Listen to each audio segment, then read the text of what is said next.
চীন সফরে বাংলাদেশ বিমান বাহিনীর প্রধান। বাংলাদেশ পাবে নতুন বিমান। বর্তমান অন্তর্বর্তীকালীন সরকারের সকল কাজই বৈধ। যত ধরনের ক্রয় চুক্তি করবেন, যত ধরনের ঋণ চুক্তি করবেন বা দেশ সংস্কারের যত পদক্ষেপ নেবেন, সকল কাজ বৈধ এবং তাদের ক্ষমতায় মেয়াদ হবেও অনির্দিষ্ট, কোনো নির্দিষ্ট সময় থাকবে না। এমন সকল কিছু রেডি করে নতুন অধ্যাদেশের খসড়া তৈরি করা হয়েছে। খুব শীঘ্রই হয়তো সেটা প্রকাশ্যে ঘোষণা দেওয়া হবে। অন্তর্বর্তী সরকারের অধ্যাদেশ 2024 এই নামে পরিচিত এই নতুন খসড়াটি 19 সেপ্টেম্বর মোহাম্মদ ইউনূসের নেতৃত্বাধীন অন্তর্বর্তীকালীন সরকার এসে নীতিগত অনুমোদন দেয়। বর্তমানে এটি গ্যাজেট আকারে প্রকাশের অপেক্ষায় রয়েছে। বাংলাদেশের পলিটিক্যাল প্রেক্ষাপটে কি হবে সেই বিষয়ে আলোচনায় যাব না, তবে নতুন করে এই অধ্যাদেশ প্রকাশ করার কারণে এখন কিন্তু বিভিন্ন ধরনের সমরাস্ত্র ক্রয়ের যে রাস্তা রয়েছে সেটা ওপেন হয়ে গেছে। মানে এখন চাইলে অন্তর্বর্তীকালীন সরকার সমরাস্ত্র ক্রয়ের ক্ষেত্রেও সিদ্ধান্ত নিতে পারবেন ও চুক্তিটি করতে পারবেন। এক্ষেত্রে আর কোনো সমস্যা নেই। সারা পৃথিবীতে বর্তমানে যখন একটা শক্তিশালী যুদ্ধ ভাব চলছে এবং পরিস্থিতি উত্তপ্ত, এমত অবস্থায় নিজের ভূখণ্ড রক্ষা করার জন্য বাংলাদেশ বিমান বাহিনীর যে সক্ষমতা সেটা কিন্তু ভালো অবস্থায় নেই, নাজুক পরিস্থিতিতে রয়েছে। 8টি MiG-29 যুদ্ধ বিমান এবং এর সাথে সাথে চীনের তৈরি যে F-7 যুদ্ধ বিমান রয়েছে সেটা রয়েছে 36টি। যে বিমানগুলো কিন্তু তেমন ততটা আধুনিক নয়, পুরনো বিমান। বাকি যা রয়েছে সব লাইটার বিমান, নয়তো ট্রেনার বিমান। মূলত যুদ্ধক্ষেত্রে শক্তিশালী যুদ্ধ করার জন্য বাংলাদেশের হাতে শক্তিশালী আর কোনো হাতিয়ার নেই। Su-30 SME JF-17 থান্ডার এবং চীনের তৈরিকৃত FTC-2000 এর মতো আধুনিক বিমান মায়ানমারের হাতে যখন চলে এসেছে, তখন আমরা একেবারে শূন্যের খাতায়। গুরুত্বপূর্ণ এই বিষয়টির যে গুরুত্ব সেটা অনুধাবন করে বাংলাদেশ এখন জরুরি ভিত্তিতে চীনের কাছ থেকে যে কোনো একটি বিমানের প্ল্যাটফর্ম অন্ততপক্ষে যে F-7 এর বহর রয়েছে সেটাকে রিপ্লেস করার জন্য ক্রয় করতে চায় এবং এক্ষেত্রে বাংলাদেশ 1 নাম্বার পছন্দের তালিকায় রয়েছে J-10C এবং চীনও কিন্তু বাংলাদেশের এই জিনিসটা অফার করেছে। জিনিসটার গুরুত্বপূর্ণ সিদ্ধান্ত নিতে বাংলাদেশ বিমান বাহিনীর বর্তমান প্রধান যিনি রয়েছেন air chief marshal Hasan Mahmud Khan 8 November Bangladesh থেকে চীনের উদ্দেশ্যে ঢাকা ত্যাগ করেছেন।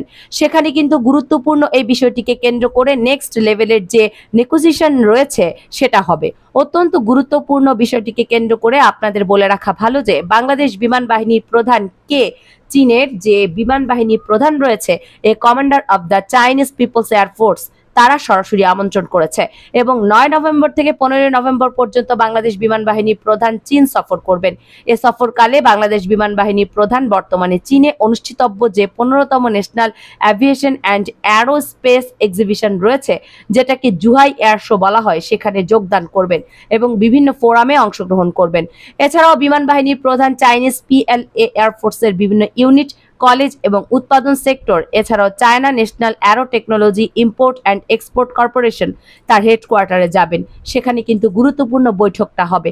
আপনাদের সুবিধার্থে বলে রাখা ভালো, এই জুহাই এয়ার শো এমন একটি প্ল্যাটফর্ম যেখানে চীন, রাশিয়া এই দুই দেশই তাদের যুদ্ধ বিমান, বিভিন্ন ইঞ্জিন, ড্রোন এবং বিভিন্ন ধরনের আকাশ প্রতিরক্ষা ব্যবস্থাগুলোকে ডিসপ্লে করে থাকে এবং পৃথিবীর বিভিন্ন ক্রেতাদের সঙ্গে এই জায়গায় বৈঠক করে বিভিন্ন ডিলও করে থাকে।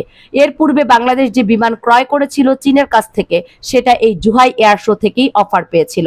আপনাদের সুবিধার্থে বলে রাখা ভালো, রাশিয়ার যে Su-57 পঞ্চম প্রজন্মের যে যুদ্ধ বিমান রয়েছে সেটা এবার রাশিয়া জুহাই এয়ার শোতে বিক্রির জন্য এনেছে।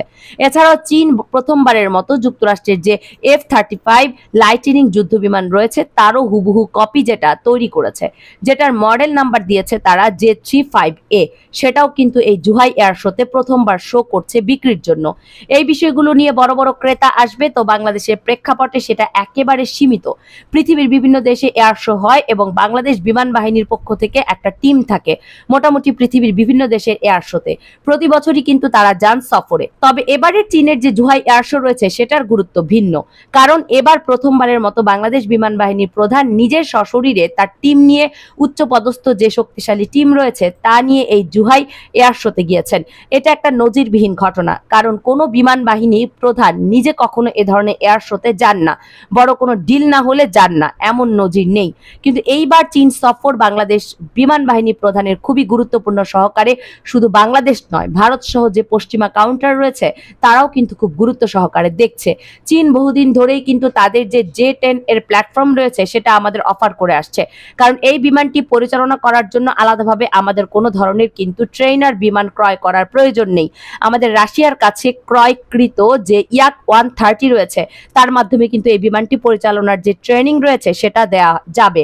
এর প্ল্যাটফর্মগুলো অনেকটাই কিন্তু রাশিয়ান যুদ্ধ বিমানের কাছাকাছি। যেহেতু চীনের এই J-10C ওভারহোলিং এবং মেইনটেনেন্স বিষয়টা F-7 এর অনেকটা কাছাকাছি, এজন্য বাংলাদেশে প্রথম থেকেই, যার জন্য 2018 সালের দিকে বাংলাদেশ এয়ারফোর্সের একটি সার্ভে টিমকে পাঠানো হয়েছিল, ডেলিগেশনকে পাঠানো হয়েছিল ফিল্ড সার্ভে করার জন্য চীনের ভেতর গিয়ে এই J-10C কে কেন্দ্র করে। তখন কিন্তু আমাদের যে সার্ভে টিম ছিল তারা কিন্তু সন্তুষ্ট হননি। বিমানের রাডার ক্যাপাবিলিটি এবং এভি ইউনিক যে সিস্টেম রয়েছে সেগুলির পারফরমেন্স ভালো ছিল, তবে ইঞ্জিন নিয়ে সমস্যা ছিল। চীন তার প্রথম আবিষ্কার করা WS-10 নামক যে ইঞ্জিন রয়েছে সেটা কিন্তু তারা ইনস্টল করেছিল সেই J-10C রয়েছে তার মধ্যে, যেটা বাংলাদেশ বিমান বাহিনী যারা ডেলিগেশন ছিল তারা পছন্দ করেনি। কারণ বাংলাদেশের বর্তমান বিমান বাহিনীতে আমাদের যে MiG-29 রয়েছে, এমনকি চীনের কাছ থেকে ক্রয়কৃত যে F-7 রয়েছে, সেগুলোর ইঞ্জিন কিন্তু রাশিয়ার তৈরি, সেগুলো খুবই পাওয়ারফুল ইঞ্জিন। চীনের নিজস্ব যে ইঞ্জিন রয়েছে WS-10 সেটার পারফরমেন্সে বাংলাদেশ সন্তুষ্ট না হয়ে সেই প্ল্যাটফর্ম থেকে সরে আসে, আর দীর্ঘদিন কিন্তু এই বিষয় নিয়ে আর কোনো আলোচনা করেনি।